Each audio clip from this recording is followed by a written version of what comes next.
Hi guys, today I thought I would talk a little bit about coping with the disappointment we feel when we don't get the job that we wanted.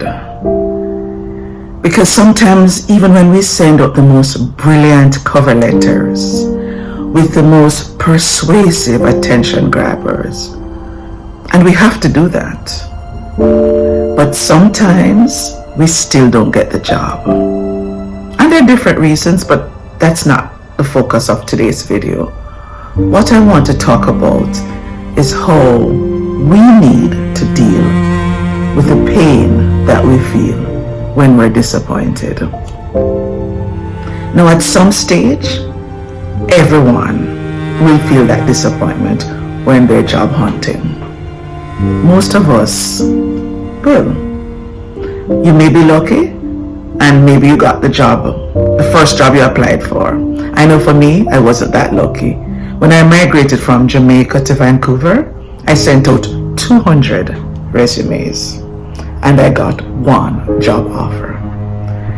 And during the process of dealing with the 199 rejections, it hurt. And then I finally got a big job in one of the big schools, and I was looking forward to being the college professor. I did the interview, I got the job, and 3 days before the start date, they called me to say, sorry, we made a mistake. And I said, what do you mean you made a mistake? You offered me a job. Now, when they offered me the job, I didn't do the paperwork because they told me that I could wait until the first day of class to do the paperwork. They said, come in 1 hour before you start teaching and we'll do the paperwork. Then I had no reason to mistrust them. So when they said sorry, I had nothing in writing. Nothing. And I'm going to tell you, it hurt. Now, I've learned since then that kind of disappointment is very similar to the disappointment we feel when we're grieving some kind of loss. Now, in no way am I trying to say it's similar, because if you lose a loved one, there is no way that this loss can compare. But research has shown that people experience a similar process of grieving. And so I want to talk a little bit about that today, just to remind you that when you don't get that job that you were banking on and you had your hopes pinned on, it is normal to feel disappointment. But what you want to do is go through the process of mourning so that at the end of it, you'll be rejuvenated and you'll decide to start applying again. So let me begin by talking about the first step. And we're still talking about the stages that Elizabeth Kubler-Ross came up with in 1969, I believe it was. So the first stage is denial. And for me, my denial was, no. What do you mean I didn't get the job? What do you mean by you're sorry? That's normal. We normally feel numb. We feel a bit of shock, especially if you've put your heart into it and you've prepared and you spent hours doing mock interviews. You did your part. So the first thing you will feel is denial. That's normal. Then the next thing we tend to go to is anger. We are angry with the world. I know I was angry with everyone because I thought, how dare they do that to me? You know, we feel embarrassed. We feel a bit of sarcasm. We feel frustrated. But I think one of the main things we feel is embarrassment, because most times we've told at least one other person already. For me, I told everyone because they said I got the job. I called my parents in Jamaica. I told all my friends, and I didn't know how to tell them. Oops, they made a mistake. And then the next stage is bargaining. And that's when we keep going through the I should have, why didn't I? And we feel like we're going to kick ourselves for not doing something. We didn't do it. And then it's as if we kind of replay in our minds, maybe when they said this, I should have done that. I know I kept saying, Tanya, why didn't you say it's okay? And they told me I could come in earlier on the first day. I should have said, no, it's okay, I'll come in now. But I was a new immigrant, I wasn't driving. So I thought, good, I can save myself this taxi fare. That's all I kept thinking. Great, I'll do it on the first day. And then I kept saying, Tanya, why were you being so cheap? And I was beaten up on myself. And after that, the next stage is depression. And that's when we really feel sad. And I kept mourning. I was a bit depressed, I was sad, and I kept crying. Because I hated the job that I had been in, and I wanted that job. I had visualized myself in that job. I saw myself going into the classroom. I kept seeing myself talking to students, and I felt good about this job that I was getting. It hurt, and I was very depressed. And then the last stage is acceptance. And that's the stage we have to get to in order to start job hunting again.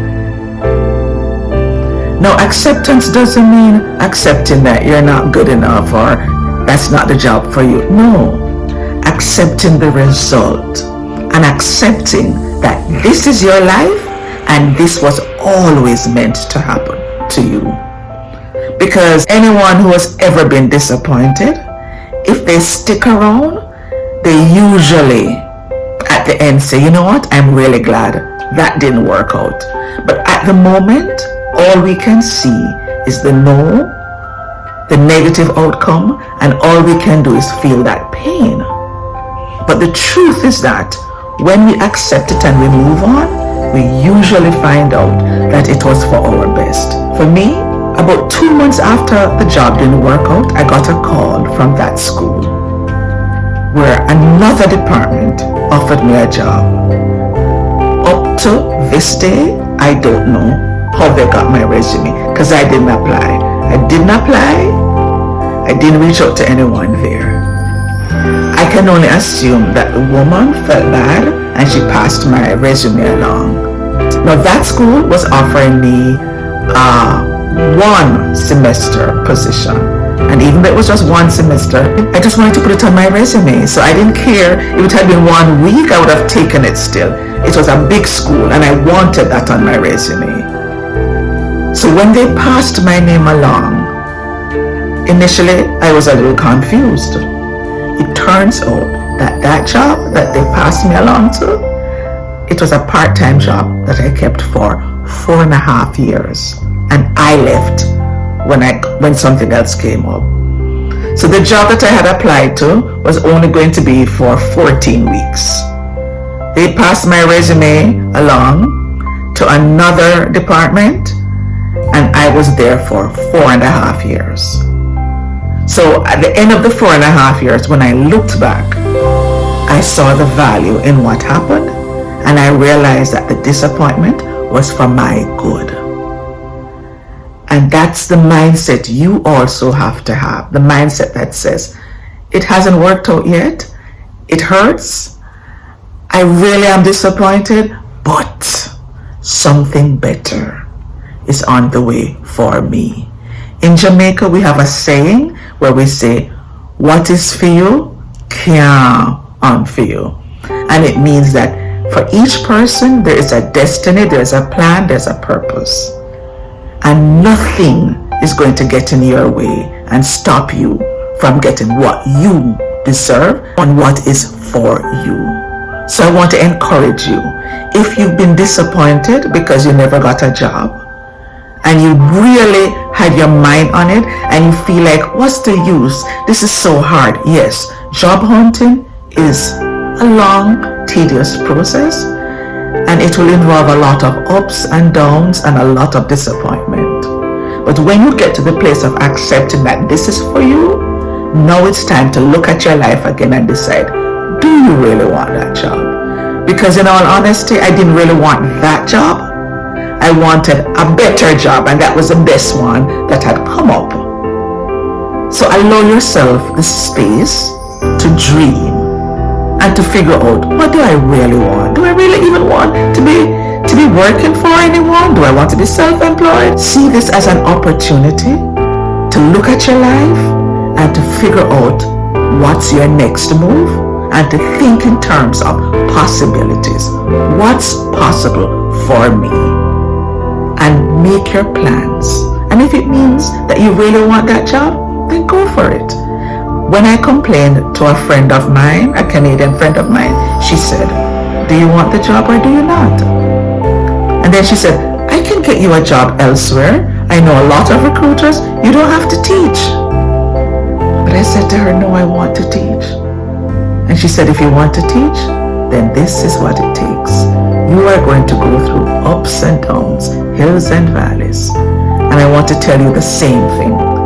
If after the rejection, you still want that job in that field, in that industry, then make up your mind to do the work, to accept the disappointments and the frustrations that will come. But if this is what you want, keep your focus on this. That's your prize.